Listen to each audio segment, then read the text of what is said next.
The discussion in the Gemara, we know Moshe Rabbeinu instituted Birchas HaTorah, as well as Ezra, based on different places they say Moshe, Ezra. The conclusion is that Moshe originally instituted Birchas HaTorah, and then Ezra made some additions. So in terms of how many psukim he added, the long aliyahs on Shabbos, we'll get into the details. But Moshe Rabbeinu, even though Moshe Rabbeinu instituted it, it's not a din daraisa. The fact that Moshe made Doris Moshe's daraisa, but Moshe also made many takanas derabanan, as ironic as it sounds. The fact that it comes from Moshe himself, only derabanan. When it came from God to Moshe, that was a daraisa. So Moshe had different halachas. So the Mishnah says in Megillah goes to the different types and numbers of aliyahs that we know during a regular day, 3, then we have 4 Rosh Chodesh, you have 5 on Yantif, you have 6 on Yom Kippur, and you have 7 on Shabbos. And the Mishnah is very unclear. It talks about Hosafas, certain days you could add to the minyan, and it also talks about Haftorah, and certain days you add a Haftorah, but it's not so clear from the Mishnah exactly what, do they go together, are they, or not. So the Rashi says over there that the criteria seems to be whether there's bitul malacha. If there's bitul malacha, if people aren't working, so if they're working, so we're concerned that if you don't make hosafet and you don't have a haftorah. But if it's like a Yantif, Shabbos, Yom Kippur, on days where people aren't working, so there's not a concern, so then you could discuss hosafas and haftorah. So according to Rashi, you could have these on any of the Yom Tovim or Shabbos. And the way the Ran learns a little differently. He says the issue seems to be that how many aliyahs you get on the day reflects the Kedushas Hayom. So in other words, if you have 5 aliyahs, that's Yom Tov. Yom Kippur is on a higher level of Kedusha. There's a different type of Issa Malacha on Yom Kippur than a regular Yom Tov. And then Shabbos on the top, which is a discussion in general, because we say Shabbat, Shabbaton, but from this Ran it seems to say that Shabbos is the holiest day of the year. There's a discussion between Shabbos and Yom Kippur. From this Ran clearly holds that Shabbos is 7 aliyahs and Yom Kippur only 6, so there's a level of Kedushas Hayom and Shabbos is greater than Yom Kippur. So, but they're not arguing these two. No, right. They're not arguing per se, but in terms of there'll be a nafkamina in the sense that according to the Ran, the only time you can have Osafas is on Shabbos. He agrees with the bit. It's not arguing on the bitul malacha, right, but the nafkamina is on Yom Kippur and Yantif. Could I do Osafas on that? So according to Rashi, it's nothing to do with Kedushas Hayom. It doesn't make a difference. 5, 6, 7 on Yantif, Yom Kippur, or Shabbos. You could add aliyahs. According to the Ran, there's a big problem, because on Yantif I add an aliyah, and I'm equating the Kedushas Yantif with Yom Kippur. On Yom Kippur, I'm equating Yom Kippur to Shabbos. So according to the Ran, the only time you're permitted to have Osafas is, obviously Haftorahs we have both days, but the only time you're allowed to have Osafa is on Shabbos. And in fact, that is the minhag. Is it clear that the Ran's speaking about the way we do it, where you're not actually adding psukim? No, it's not. You mean brachas? Or what do you mean by psukim? You're not extending the amount that you're actually meaning? Oh, you mean you're just calling more people? Well, we'll get. We're just doing more people on the same number of psukim, right? So, is that? Yeah, right. Because the same as. Yeah, because the issue is Oel Minyan Shiva. So again, because it gets in whether they're always reading the whole parsha, according to Yerushalmi, where they read, let's say, a third at a time, but Pashas they still called up 7 people, meaning on Shabbos. So I think you're making a good point, but I think in terms of the Ran, because that's the question: why do we have to read the whole parsha anyway? That's just that was a later takana, depending on historically what happened beforehand. So I think the issue is the aliyahs more than. We'll get into that when we discuss the mafter today. That it is, your point is well taken, because we'll see the mafter today is different, where we're repeating what we already. So then it would make here. We're not repeating what we're doing. We're adding more aliyahs, but we'll get to that. In fact, there are. So that's the general minig. And again, the minig is will machmir like the Ran and most shuls where you have at least a lot less. Everyone has aliyahs on Osafis on Shabbos. I'll say not everyone. I'll tell you that's in a second. But on Yantif, the minig is seemed to minimize the Osafis unless you really have to, and based on the Ran. And Rav Selevan likes pointing out there are two exceptions to the rule on both ends.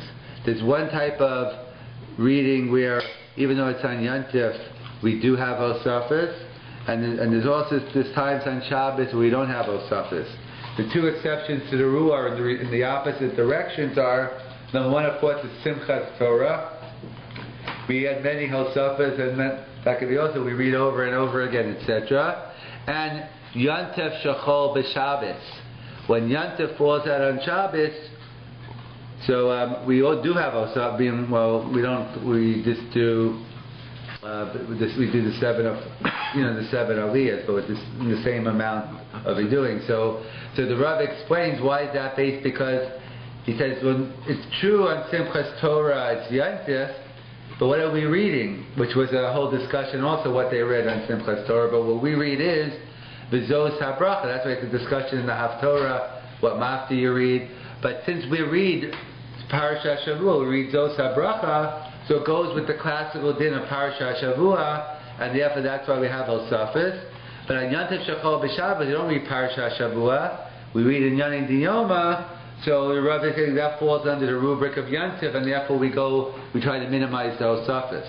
The Vilna Gaon's minig, and that's the minig HaYeshivas in many places, maybe for many other reasons, but maybe other reasons besides Tirchas Tzibur, is the minig HaGra. The Gra was against making Osafis even on Shabbos. Why? He's against the Mishnah. The Mishnah says some days you can make Osafis, and everyone agrees Shabbos is one of them. So the Vilna Gaon points out that's because it's different today. Historically speaking, it used to be one bracha. So he said the Kohen got up, made the first bracha, and then you called up the 7 people, but then the last person made the bracha achrona. So it wasn't an issue then of having Osafis. Big deal. So you call people up. I guess you just call up, you go and look, you didn't say anything. No one knew who you were, they didn't call your name, and maybe they did Yamo, but you didn't make any bracha. So then when we're not dealing with any Riboy brachas, so therefore it's not an issue. Today the Vilna Gaon thought during his time already, perhaps you shouldn't be so loose and lenient with Osafis now, that since each time you're making a bracha, maybe, not that there's an isser, he doesn't say Mikra Din, he agrees it's mutter, but he says there's room to limit the Osafis, because now there's issues of getting into, perhaps, I don't know if he thinks there are bracha shein tzricha not, definitely not a problem maker again, but that's why he felt, and that's the minig in many yeshivas today, they only stick to the Shiva Kun, they don't have Osafis. I'm sure unless there are exceptions to the rule, many Rosh Yeshiva there, or the person supporting the yeshiva, or some simcha, but the general rule in most shuls, you have 20 aliyahs every Shabbos, but you don't even have a fundamental 7. But in the minig yeshivas, they basically go with the Gra, and they try to limit it to 7. So they discuss the Sefer HaPardes, so they discuss, so we know we have the Birchas HaTorah, and then we have the Haftorah. So they discuss the history behind where did Mafter come from, the Haftorah, where does that all come from. So the Sefer HaPardes writes, and the Hasidim HaRishonim who were involved, the Gemara quotes the Hasidim HaRishonim many times. They used to wake up early and do many things before davening, whether they went to the mikvah or not, who knows, but they said they learned Torah before. They got up early in the morning and they learned a lot of Torah before, and limit Torah Barabim in general, and specifically apparently the Sefer HaPardes says limud of Tanakh and Nach. So what happened was, the Sefer HaPardes says, after a while, the Jewish people were afflicted with poverty. People were in poverty, actually had to go to work, and that's not just work, they always had to work, I guess. Maybe they went in a couple hours a day. It got to a stage where they had to work full time, and they couldn't just stick around after davening and learn. So therefore, so they point out, not only did they learn before, but they stayed afterwards. People stayed after davening as well, and they used to learn everything, but specifically limud of Tanakh. So the Sefer HaPardes writes that he says that's so when that couldn't continue, so that's what they instituted. We have it on davening. So we have the Kriya Shema. We say again, that gets into our discussion last week whether if you're davening Kriya Shema, whether that is Talmud Torah or not, whether it's mechuyev, whether you're chayav to make a Birchas HaTorah if you're reading Psukim derech hachanunim. But let's assume you do get Talmud Torah. So you have the Torah there. The Psukei de Zimra is full of ksuvim of from Tehillim. And he said that's what they instituted of Baal Tzion. So when did this happen? Well, he doesn't give an exact year, but I'm assuming it happened after the Anshik said yeah. So where did the brachas come from? Which brachas? On Haftorah. No, I didn't get so. No, the Gemara. The Gemara talks about the Haftorahs for brachas on the Haftorah. No, right now we're talking about during the week. When we get to Haftorah in a second, I'm saying this. So that's why they started instituting Haftorah. Well, that's what I'm getting. That's what the Sefer is going. I didn't get to what I'm going to say yet, but right, he's going to say that historically speaking, is what happened was the Chatif Rishonim were learning before and after, and then afterwards they couldn't stay around anymore, so they instituted a Baal Tzion because they have psukim of Nevi'im inside, and then what happened was on Shabbos and right. Then he says on Shabbos and Yontav, on the day of Bitul Malacha, so they instituted the Haftorah in terms of that, or they went back to the original Takana. I don't know if he's saying the Haftorah was they're making up. He's focusing on what they were doing during the week, but right, clearly the Mafta already the Gemara talks about in the Haftorah, in the Gemara already in terms of instituting but in terms of the Haftorah, the specific Haftorah was never picked. It says you need something to domulate. It has to be compared to the Kriyas HaTorah. There has to be some theme of the Kriyas HaTorah, except for coming up until the 3 weeks. You have the Shlosha, the Puriniusa, and the Shevet and the Chemta, but besides the last 10, that's why you have differences Sfarim and Ashkenaz. There is no specific Haftorah you need in terms of that. But he's saying what happened was they used to learn in terms of that, and then on Shabbos and Yontif when they didn't have to go to work, so therefore they had the Haftorah. Right? You're asking this to when happened? Yeah. Yes. You have a specific year or general? No, I thought it was much later, because I thought it was also in Babel there was problems. That's why they had to institute of Torah. No, they had not. But you have differences. That's why it tells us in the Gillah. Let's say, what Haftorah do you read on Simchas Torah? Do you read, depending on the nature. What's the nature? I thought there was some problems with being Sefer Torah. That's how they. That's the second. I'll get to that. That's to be the Levush and Avedram give that reason. I'll get to it in a second. That is much later. Yeah. That Torah when they were in Babel. Yes, yeah. That's also after the Torah by Sheni. So Joel's question is very good question. Yeah, but Tosfos already makes reference to Torah for Shlomo Melech for a sukkah. Exactly, in terms of which one do you lane by. Right, he quotes. I think even he quotes the Gaonim and all that in terms of in fact, there was a machlokas on which Haftorah is to read. Right, well, the question is not what Haftorah you read, but when does the idea of reading Haftorah established, and then when did Birchas HaTorah come about? So what year do you have? I don't think they didn't read Haftorah and have a Shalom Malach. I mean, the question was when. No, right, no, but Right. Right. Yeah, the Gemara. I think the Gemara discusses the master, and we'll see in the Haftorah in terms of. I always thought that it was a bubble, but it's still. The idea of Torah was a bubble. It's in the Mishnah already talks about something. Not the Mishnah, but the Mishnah talks about it. The Gemara talks about it. Yeah, the Gemara. It's at least at the level of the Gemara. Yeah, exactly. I mean, but then I don't know how. It's a bubble, but then the question is what are the brachas? But the brachas went from Ashkenaz to the Barola. Right, or there was some other, or it was in a different context in terms of how. But that's a separate question. You mean the issue, can you make up your own brachas, you mean? Is that the kasha in terms of that they didn't make it up? It doesn't appear that...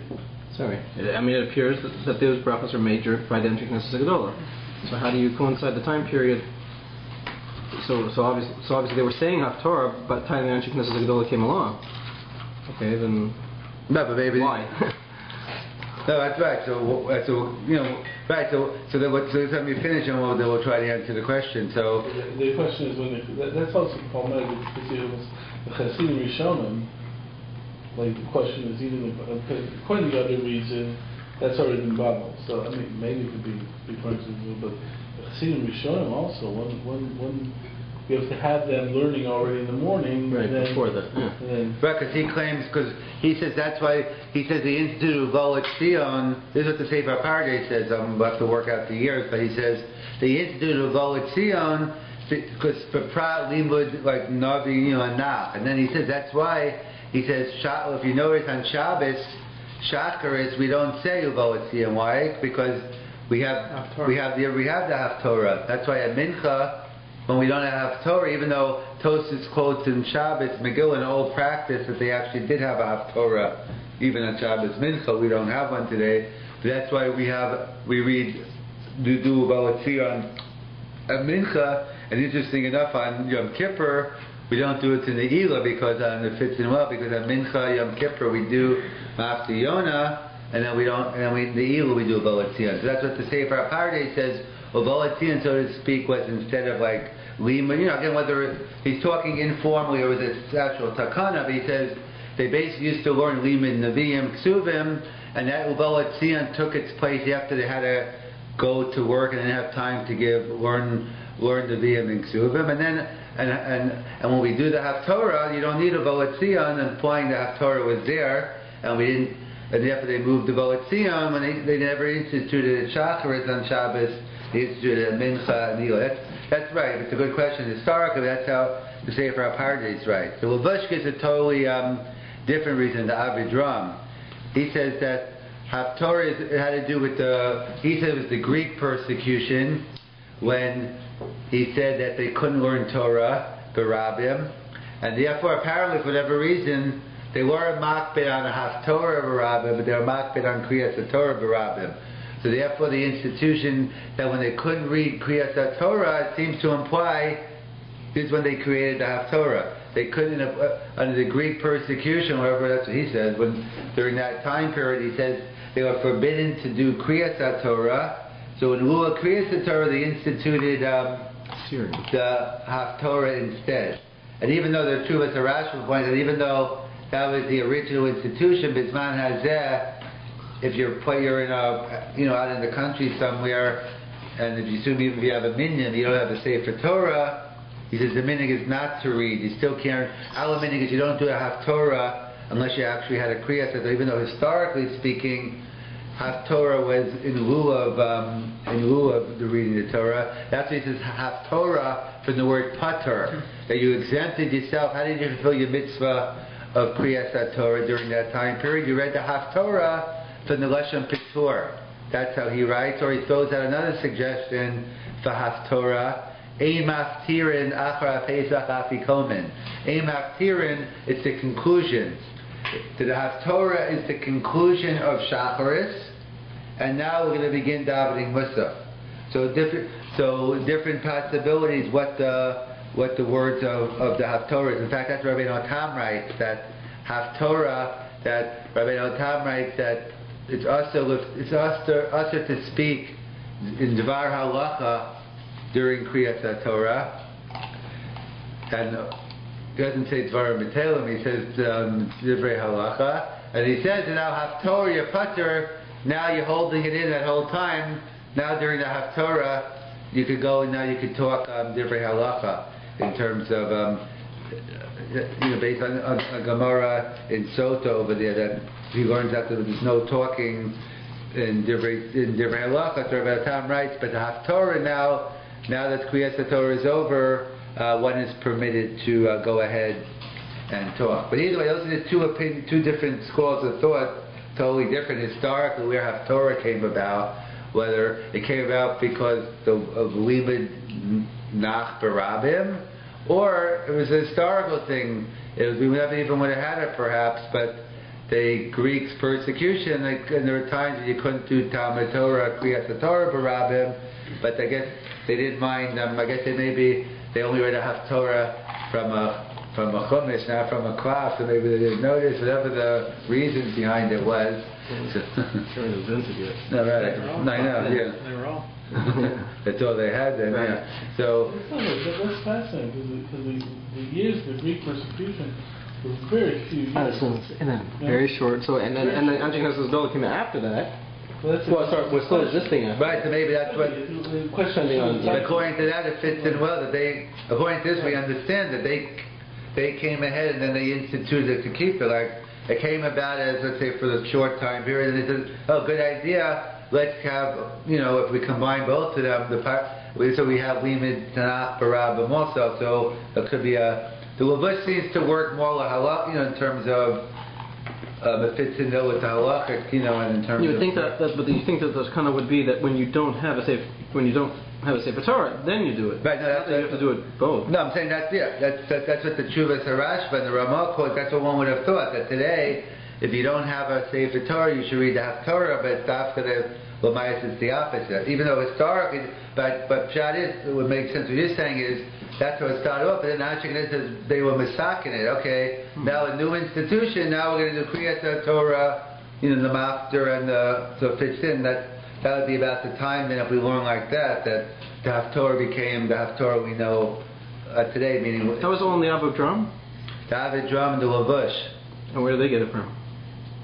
Well, don't say. Yeah, right. I mean, they didn't give exact quote, or maybe they do. I don't remember. You're saying the Nishma goes the time of Hanukkah. The end of the Nishma goes is the time of Hanukkah. Absolutely. I mean, that's very interesting in terms of where you date the Nishma going. Certainly close. Right. Well, if you consider that the bias, it's an interesting question because the bias training was built in 350 CE. According to the Cheshbon, the bias training only lasted 420 years. Yeah. So according to the Gemara, it was in 350 Very hard to look at, but okay. Right, 350 CE. Ashkenaz Gedolah was at the BC. time of the rebuilding. BC, right? Yeah. So you're talking Ashkenaz Gedolah was at the time of the rebuilding of the. But regardless of we know when it ended. The question is when it started. It ended in 70 CE. No, and the Gemara says it's 420 years. Yes, but if you can work from the end, because that's firm. So we know that roughly the story of Hanukkah is about 160, 170 BC. But I'd say if you take the Gemara's figures, the British Shani was built in 350 BC, and that would be the time of Ashkenaz Gedolah. So the question is Hanukkah is already 160 BC, so you're saying there's 190 years, which becomes interesting because Shimon Tzaddik is really beginning of the Hashemah. I mean, the time period is an interesting time period there. What exactly is Ashkenaz Gedolah? Were they actually continuation, or was it just one group of people? Right, there's a whole issue whether it was only 120 people called Ashkenaz Gedolah, or whether it was generally. Right, and we usually hold it with one group of people. I'm just saying it's not exactly, that doesn't totally answer the question, because there is a you think Ashkenaz Gedolah, you're talking about it seems to be a pretty time period there, 20 years. But and regardless of when it began, you'd have that problem. So the problem is actually worse if you use the more standard. But you're saying that Hanukkah was still the time period in which Ashkenaz Gedolah. Approximately. Well, we know because Shimon Tzaddik. You can work it back. You can just go in Avos and do the math backwards. Right. It's an interesting question historically. I mean, because usually the standard from viewpoint is there were one group of 120 people. The academics usually say it was more different groupings, but the standard is 120 people. So you're saying over 160 years, 190 years, really. Or 300 years, if you use the more common Right, but the fact is, but the academics say the Anshe Knesset was the name for the institution. It was more than 120 people, but generally, the standard from understanding was 120 people. And maybe the 120 people weren't even around at one time. The group may have existed over. Right. Right. So that's just, so that's why in terms of that's why if you notice Haftorahs on Shabbos are usually that's why there's 120 people in the Knesset. Oh, that's why. It's the Anshe Knesset Gedolah. So that's why they point out that No, Halavai. They'd be the same kind of not the same caliber necessarily. Right, the Haftorah. Right. That's why the Haftorahs on Shabbos are generally longer than the Haftorah on Yontif, because they say that there's 3 psukim for each aliyah, so connected. Therefore, they try to have at least 21 psukim in a Haftorah on Shabbos, but less on Yontif is much smaller. In terms of, again, there was no specific, because it always says, the Gemara says, the Damule, you pick a Haftorah similar to the theme of the day, and therefore you have differences, Sfari and Ashkenaz. But the discussion, the Gemara actually is in terms of the Mafter itself. What's the status of the Mafter? Is the Mafter Ola Laminyan Shiva or not? In other words, what do you mean within the 7 kruim? Is that like 6 plus 1? Or is it 7 plus 1? That's a discussion. So what Gemara wants to say that it must be Mafter.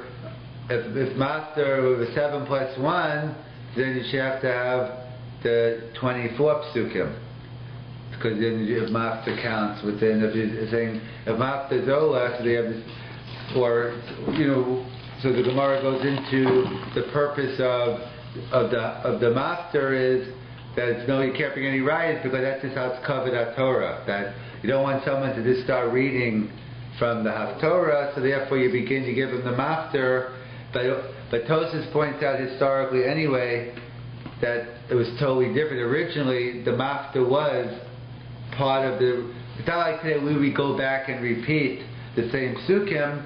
Originally, the Mafter was part of the. Was part of you read new psukim. So, and that could be part of the issue in terms of a yortzeit. If Bo Bayom, if when you want to give someone, again, it's only a minig anyway, you don't have to get an aliyah, but there's always a discussion: should I take a haftorah? Should I take an aliyah? People, so since it's a shiloh of mafted ol lamin shiva, if you want to be real mafted, then maybe it's best to take aliyah. But a lot of people like. You're reading the Haftorah, it's longer, and people will know it's the yortzeit, etc. So actually, the for an Oprah is not the Shabbos before; it's the Shabbos after. Right, right, because when you're a chassan, Right. So on that one, is it better for him that we're hearing now that he should take non-Haftorah? Right, I mean, that's part of that could be told if it's in terms. Again, it depends. Unless for him it's an issue of what the minig. Unless the minig by a chassan might be al simcha. In other words, the nakuda by whatever the minig. Whether it's a kind of a yortzeit, but by chassan it seems to more you have a chi of simcha. So perhaps it would make a difference then. If you have to give him aliyah. No, you have. No, you give them. I'm saying, but you give them a aliyah. But when you give them, it's still in terms. What's this? No, the simcha is you're teaching people Talmud Torah b'Rabbim. So therefore, Chorah Mafter in this case should. It's a different kind of achas. It's a general issue of simcha, and that's why we give them. So I hear what you're saying, but it could be even if you're mafter on yortzeit, you might not have to be on the chassan, unless But I thought today we don't say it's equal to Nalia because you can give it to a kata. No, right, no. So again, so it's a discussion, but Lamaisa we seem to paskin, as Alex is saying, Mafter Eina Ola Laminyan Shiva. And then we say you could give a Mafter, you give a kata to a Mafter. Give Mafter a kata, even though that's not the minhag, even though in some places they did it recently. I was at a minyan where they gave a kata Mafter, we won't mention names. They did?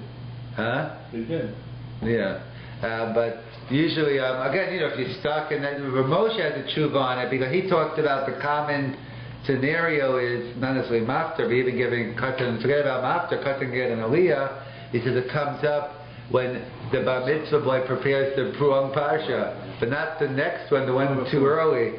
So what are you going to do? So give a cut to give him one in Aliyah, he says, and then in terms of they may be reading the master and that, but they point, so really we pass the master Eino Ol Lamin Shiva, and that's why, in fact, today for sure it's Eino Ol Lamin Shiva. That's why we do the Chatzi Kaddish in between. Like Tosfos quotes in Megillah, the same minute we have Tfilas Arvis Machlokas in the Gemara, Tfilas Arvis Rishus Achova. So that's why in the morning we go straight from Gal Yisrael right into Shmon Esrei to Misoma Gu Tefillah. At nighttime we have Mafsek, we have Baruch Hashem, but even if you don't have that, you have Hashkivenu.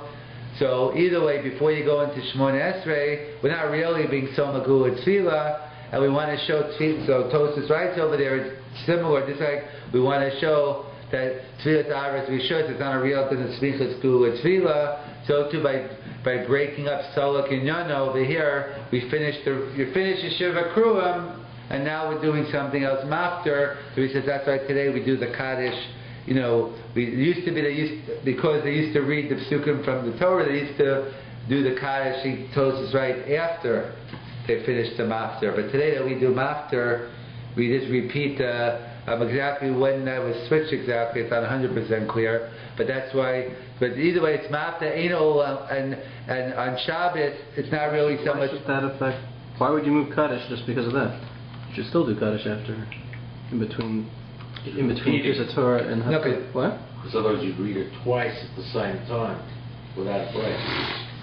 I want to break because you don't want to read it twice. You read it again. But no, but you're losing the break that you wanted between. Look, you usually have Kaddish when you're Solok and Yana, so you can't. So just to make a Kaddish in the middle of the Birchas HaTorah and then read the three. So now sorry, I understood that it used to be that they made the Kaddish after Maftir to make a difference because in between Birchas HaTorah and Haftarah. Is that what I know? No. I mean, the point I was saying is originally the Maftir used to be, let's say, the last 3 or 4 psukim, but it was psukim they never read.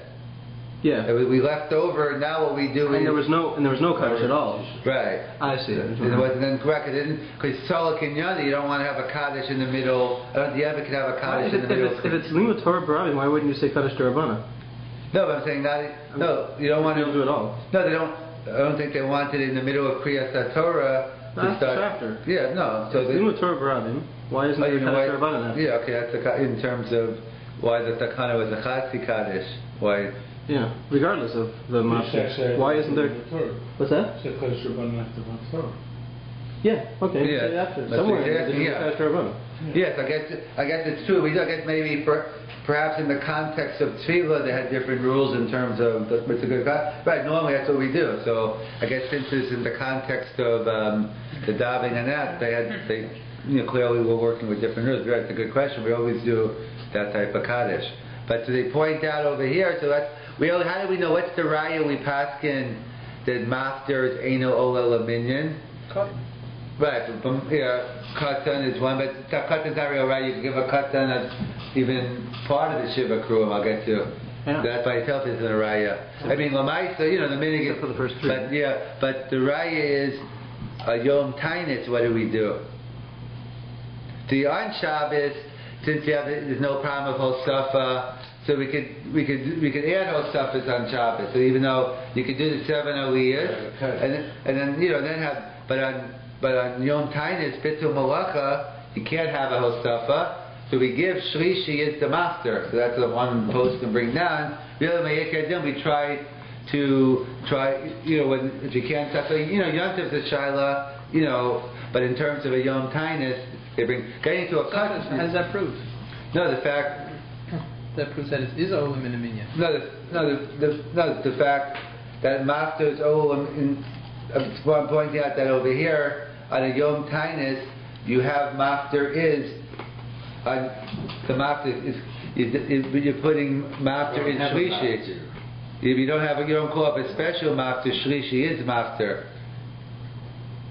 I'm saying the difference. I was just pointing the chiluk between, I think, on Shabbos and the Tainus where we have. So then the Maftir is not Olam. Right, because on Shabbos there's no risk you can have Al Safa. So therefore, but the real test is when you can't have Al Safa. So if Maftir is Eino Ola, then I'd have 3. Then I'd call it Maftir. from the fact that we include the maftir, and it shows, we try that we see maftir really is an ola, and you have to include it in the shlishi. But katan's not alright because really we pass in a katan can get an aliyah. In fact, that's so. In fact, it's a discussion. A machlokas rishonim how many aliyahs a katan can get. It's a machlokas the Rif and the Meiri in terms of how you learn. As I said, there was a Takanas Moshe and there was a Takanas Ezra. And so Moshe, again, different gerses about what it was, but Moshe instituted 3 psukim. So it's a question, what does it mean 3 psukim? So one opinion is 3 psukim, 3 aliyahs. 1 aliyah, 1 pasuk each. He instituted 3 aliyahs, but 1 pasuk each aliyah, and Ezra just added 2 more psukim. And others say no, that Moshe only instituted 1 aliyah, 3 psukim, and the other 6 were added on by Ezra. So what's this big issue? Because there's a major nafkamina, because there's a fundamental difference between Takanas Moshe and Takanas Ezra. That's based on the Yerushalmi, others, that Takanas Moshe is basically a reenactment of Maimer Har Sinai. It's a Kabbalah's Torah B'tzibor. It's part of being in the Tzibor. While Takanas Ezra was basically a din of Talmud Torah, that people are going to waste their time, come in for 3 psukim, come in for 1 pasuk, we got to make it worth their while. If you give it 2-minute shir, they're not going to come. You got to make it at least 20 minutes. You have to give more psukim to give them more chashivas. So they explained that Takanas Moshe was out Kabbalah's Torah, accepting the Torah B'tzibor, reenactment of Maimer Har Sinai. Takanas Ezra was all about Talmud Torah. So that's how they explain the Machlokas, the Meiri, and the Rif. I think the Meiri writes only 1 aliyah has to go to a katan. Only 1 aliyah can't go to a katan. The first aliyah must go to a gadol. The other 6 can be a katan. And the Rif says 3 have to go to gedolim, and 4 can go. According to everyone, you can have more katanim than gedolim. So they point out this is the issue on how the Machlokas, the Meiri, and the Rif, and what was the Takanas Moshe. A katan is not included in the tzibor, and therefore he's excluded from Takanas Moshe. So the Rif is learning Takanas Moshe with 3 aliyahs. So therefore you have to give 3 aliyahs to gedolim, preferably the first 3, Kohen, Levi, Israel. But afterwards you can give anyone. Me'ikar Adin, you can give a Kohen, Levi, you can mix up any. After you finish the 3, there is no order, strictly speaking. And according to the Meiri, what are you talking? It's only 1 aliyah. The other 6 you could spread out to anybody, and certainly a katan. So that's what they point out. But Takanas Ezra, there has a shaykhs to a katan. That's the famous. They point out. There's a Ragachava or Rav Yaakov, but someone point. There was a case era of Pesach where they only had a katan around to make a siyam, and I guess people would say, "Oh, katan, he's no good," and they realized, "What do you mean he's no good? I can't eat if he's no good." No, katan is good. What am I talking about? So they went to the Ragachava. The kasha is they was wanting to Ragachava make a siyam, but whatever. He's made a siyam every 5 minutes probably. So either way, so he said the Ragachava said, "Yeah, the siyam is fine because the 2 aspects." He hasn't spelled out, but that's what the Lumdis they all point out. The 2 aspects to Talmud Torah. There's the Maisa Limud, and there's the Yediyas HaTorah. So you can have one without the other, as we explained. You can have a Maisa Limud without Yediyas HaTorah, like the Gemara Menachos. The guy who said, "I know everything already," whatever that means, and do I still have to learn Torah? This is the Gisabo Yom V'Layla. So that was a Maisa Limud. With I always say in Shir, this is an example of a Maisa Limud. But they say with Menachos, not to this year, of course. It depends on which Talmidim. Or let's say like the Shulchan Aruch Harav, you get Talmud Torah. Or let's say you open up a Chumash and read, and you get a Ma'aseh Limud, but you have no Havana. There's no Yediyas HaTorah, but at least for Tanakh, you might get Schar Talmud Torah. But what about the other way? To say a katan is an example of the other way, Yediyas HaTorah, without the Ma'aseh Limud. Because that's what Rabbi Yaakov liked saying, that where did the Vilna Gaon learn all this math, science? And people like to say when he was sitting in the bathroom, he took out his science book.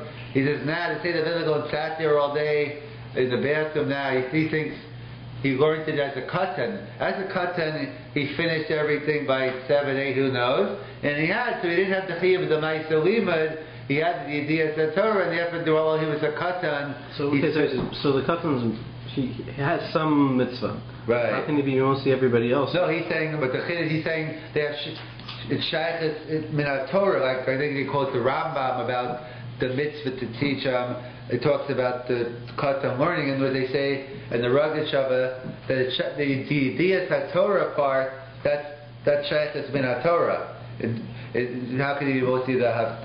Everybody else has. You mean for the CM? You mean, or which part are you asking on? Okay. What were you? You're only saying that for the CM, but in Achinave they say a cut. No, but the same thing would apply according. But Yikar did if a cut can get an aliyah. That's what I thought you were going to say. No, it is the same thing. And they're saying what they're saying is that the katan is the same shaykh as the idea Satorah as I do, and therefore that's only the Takanas Ezra he can be motzim in.